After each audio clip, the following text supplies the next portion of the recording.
Intro. Kangelane varjus. Tere, mina olen Eesti Vabariik. Ja nagu sa juba tead, siis ma sündisin 24. veebruaril 1918. Rohkem kui 100 aastaga olen ma läbi elanud kuulsusrikkaid aegu, aga ka saatuslikke keerdkäike. Seda kõike oled sa koolis juba õppinud. Aga ka sa teadsid, et on üks mees, ilma kelleta oleks paljud asjad läinud hoopis teisiti. Tema oli mu sünni juures ja tema hoidis mind okupatsiooni ajal. Ma sain talle toetuda ligi pool sajandit. Kes suudaks sellist hiigelkoormust kanda ja jääda ise seejuures veel salapäraselt varju? Pakud, et oli Superman? No peaaegu. Selle tegelase nimi on August Rei. Olid isegi ajad, mil ma pidin ennast varjama tema portfellis. Aegu. Episood 1. Järjepidevus. Teise maailmasõja lõpus, 1944. aasta septembris, taganesid Saksa väed Tallinnast. Ja enne Punaarmee sissetungi tõmbasid eestlased sinimustvalge Pika Hermanni torni ja kuulutasid Eesti taas iseseisvaks ning suures sõjas sõltumatuks riigiks. Riigipea Jüri Uluots kuulutas välja uue Eesti Vabariigi valitsuse, mille välisminister oli August Rei. Paraku okupeeris Punaarmee ikkagi Eesti ja riigi juhtidest õnnestus välismaale põgeneda vaid vähestel. Peale Uluotsa surma 1945. aasta jaanuaris sai August Reist Eesti riigi järjepidevuse hoidja, Eesti eksiilvalitsuse juht, peaminister presidendi ülesannetes. Kuna Eesti territoorium liideti Nõukogude Liiduga, siis eksisteeris Eesti Vabariik vaid de jure ehk paberil. 2 aastakümmet kuni oma elu lõpuni käis August Rei mööda maailma ja meenutas teistele rahvastele, et Eesti Vabariik on alles. Paljuski tänu sellele ei tunnistanud enamik lääneriike mitte kunagi Eesti liitmist Nõukogude Liiduga ja tänu sellele oli meil nende toetus kohe võtta, kui Eesti 1991. aastal taas iseseisvaks sai. Nüüd sa muidugi arvad, et ta on olnud selline hallis ülikonnas igav bürokraat terve oma elu? Sugugi mitte. Episood 2. Ärkamisaeg.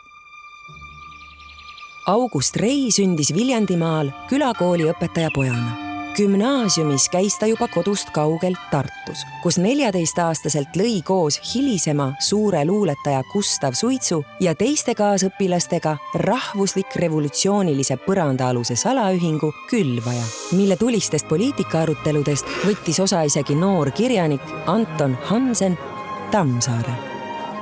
Peagi jõudis noore Augusti aktiivsus ka kooli seinte vahele. Nimelt lubas Vene Tsaar gümnaasiumis õppida vaid vene keeles. Koolipoistel tekkis aga ettepanek õppida nädalas kas või mõned tunnid ka eesti keelt. Tänapäeval oleks sul siin abiks õpilasesindus ja kooli hoolekogu. Tol ajal otsustati koguda ettepanekule lapsevanemate allkirju ja aktiivseimaks kogujaks sai muidugi Rei. Ta näitas ettepanekut enne direktorile esitamist ka ajalehe Postimees värskele toimetajale, napilt 30-aastasele Jaan Tõnissonile. See oli 2 hilisema riigivanema esimene kohtumine. Karistuseks liigse eestimeelsuse eest võttis tsaari toetav koolijuhtkond Reilt ära õppemaksuvabastuse, aga sellega vastasseis ei lõppenud. Peagi korraldas salaselts Külvaja poetess Liidia Koidula austamiseks kinnise piduõhtu. Seal oli kohal ka ajakirjanik, kelle uus ajaleht Teataja oli sisult palju progressiivsem kui senine eestlaste ajaleht Postimees. Ajalehe väljaandja oli Reist vaid 12 aastat vanem Konstantin Päts, kellega nad nüüd piduõhtul ka mõtteid vahetasid. Selline rahvuslik revolutsioonilises meeleolus kohtumine ei jäänud koolijuhtide tähelepanuta. Nähes ette oma koolist väljaviskamist, lahkus Rei ise Tartust õppima Novgorodi, kus lõpetas gümnaasiumi hõbemedaliga ja asus seejärel Venemaa toonase pealinna Sankt-Peterburi ülikooli studeerima õigusteadust. Tema selge visioon oli pühenduda võitlemisele õigluse eest. Episood 3. Revolutsioon. Paraku algasid Venemaal 1905. aasta veebruaris suured streigid ja meeleavaldused, mille peale käskis tsaar ülikoolid lukku panna. Just Peterburi ülikooli meeleavaldustel kohtus Rei ka Lenini järgijatega, kus ta oma ehmatuseks nägi, et need on kodusõja provotseerimiseks valmis ilma südametunnistuse piinadeta kõigeks. See tähendab ka rahvamassi varjus tulistama sõdureid, et need tulistaks vastuseks relvastamata meeleavaldajaid. Siit sai alguse Rei eluaegne veendumus, et õigluse ja progressiivse maailmavaate eest tuleb seista rahumeelselt ja kommunistid, leninistid tuleb võimult eemal hoida.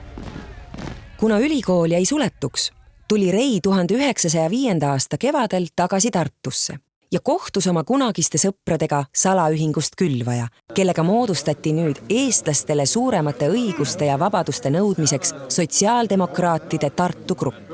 Just seda võib lugeda vasakpoolse maailmavaatega eestlaste poliitilise liikumise alguseks.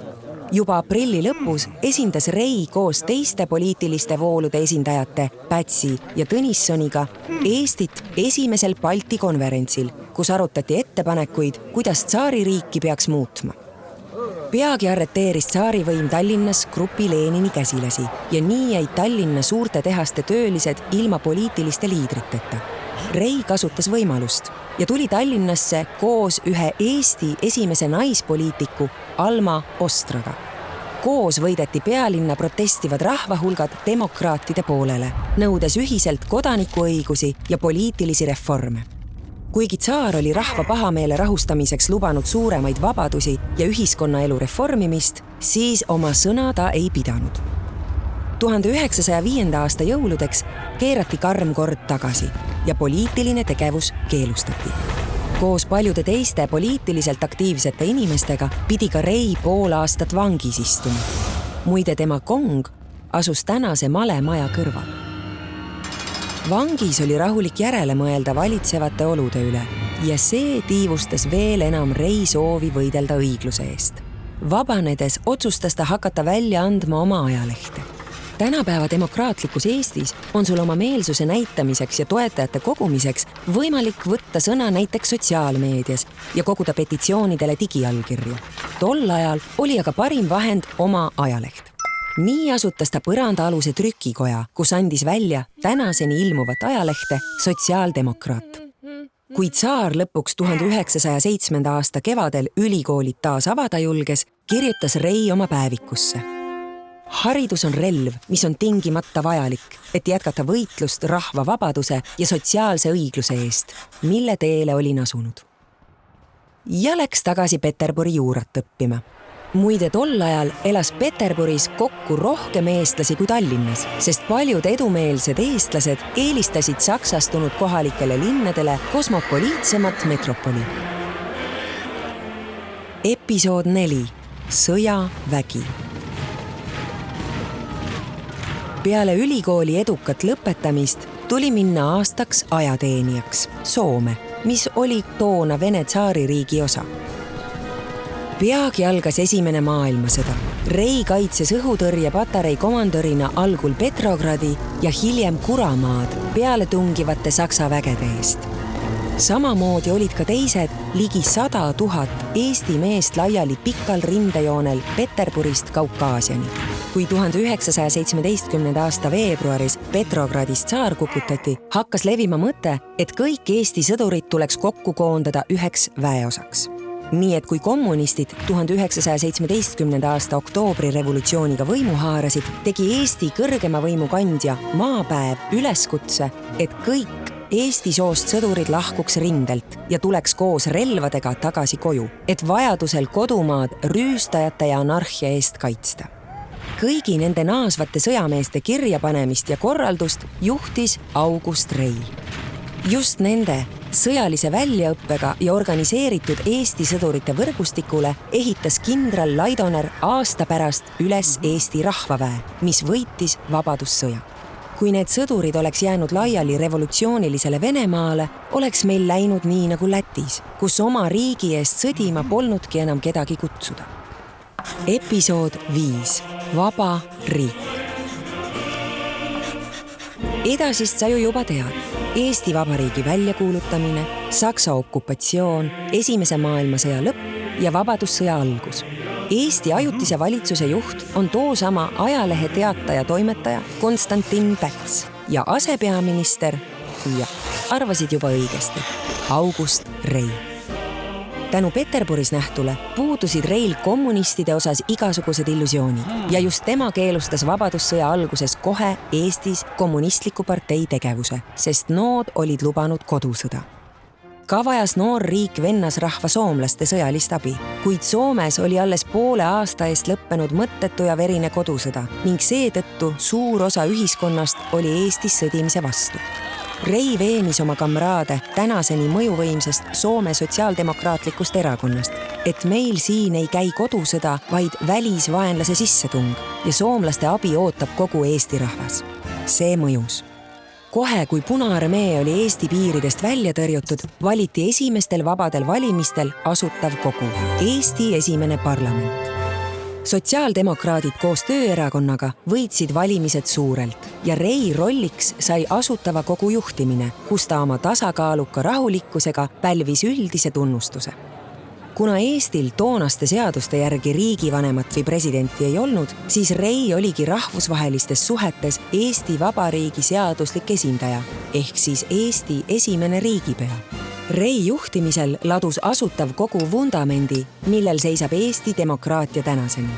Loodi rahvusvahelised suhted ja tunnustus ning võeti vastu mitmed omas ajas revolutsioonilised seadused. Eesti esimene põhiseadus, mis ühena esimestest maailmas andis naistele meestega võrdsed õigused, sealhulgas valimisõiguse. Loodi tasuta riiklik koolivõrk ja vähemusrahvastele tagati kultuurautonoomia. Ja mis omas ajas peamine, võeti vastu progressiivne maaseadus, mis jagas mõisamaa talupoegadele. Oli ka neid poliitikuid, kes arvasid, et mõisnikke tuleks säästa ja nii sakslased sellega enda poole meelitada. Aga siin oli vasakpoolsete seisukoht kindel. Just soov olla peremees omal maal oli peamine motivaator, miks Eesti sõdurid vabadussõjas võitlesid ja võitsid. Edasi oli August Rei Eesti riigivanem ja Riigikogu kõigi koosseisude liige ja Tallinna linnavolikogu juht.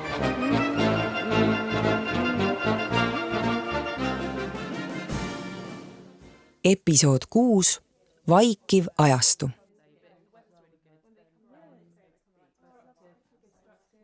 Kui Päts kehtestas Eestis vaikiva ajastu ja parlamendi töö lõpetas, siis siirdus Rei oma riiki teenima diplomaatilisele tööle Eesti suursaadikuna Moskvas. Nii oli ta juures, kui Eestile suruti peale baaside leping. Erinevalt osadest teistest Eesti toonastest poliitikutest ei usaldanud Rei Stalinit ega omanud mingeid illusioone koostööst. Oli ju Rei ise elanud Venemaal kõigi 3 revolutsiooni ajal ja tundis isiklikult paljusid revolutsionääre, kellest enamik Stalini repressioonide käigus 1930-ndatel oma elu kaotasid. Kui Punaarmee hõivab Eesti, siis August Rei ei allu kommunistide nukuvalitsuse korraldusele Tallinna naasta, vaid sõidab vale nime all Riia kaudu Stockholmi. Outro.